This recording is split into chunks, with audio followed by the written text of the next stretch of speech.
আলাইকুম।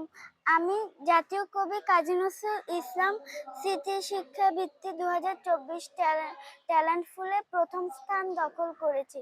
আমার নাম মনিরা রামিন আর্নিকা। আমি চট্টগ্রাম বিশ্ববিদ্যালয় ল্যাবরেটরি স্কুল অ্যান্ড কলেজের ৩য় শ্রেণীর ছাত্রী। আপনারা দোয়া করবেন আমি যেন আমার ভবিষ্যতে আমার স্বপ্ন পূরণ করতে পারেন। আপনাদের ধন্যবাদ। মেয়ে কাজী নজরুল ইসলাম স্মৃতি শিক্ষাবৃত্তি ২০২৪ ট্যালেন্ট ফুলে প্রথম হয়েছে। মেয়ে গতবারও প্রথম হয়েছিল ট্যালেন্ট ফুলে। আসলে সত্যি আনন্দ লাগছে। সন্তানের সাফল্য পিতামাতার থেকে সবচেয়ে আনন্দের। এর থেকে বড় আর কিছু হতে পারে না। একজন পিতামাতার স্বপ্ন হয়ে থাকে আর তার সকল চাওয়া পাওয়া হয়ে থাকে তার সন্তান যেন জীবনে প্রতিষ্ঠিত হয়, ভালো করে। আমিও স্বপ্ন দেখি আমার সন্তান মানুষের মতো মানুষ হবে। তো আমার মেয়ে পড়াশোনা করছে মনোযোগ দিয়ে, আল্লাহর রহমতে ও পরীক্ষাগুলোতেও স্কুলের পরীক্ষাগুলোতে ভালো করছে। আপনারাও দোয়া করবেন যাতে আমার মেয়েটা সামনে এগিয়ে যেতে পারে, মানুষের মতো মানুষ হতে পারে। আমি জাতীয় কবি কাজী নজরুল ইসলাম স্মৃতি শিক্ষাবৃত্তি পেয়েছি ২০২৪-এ।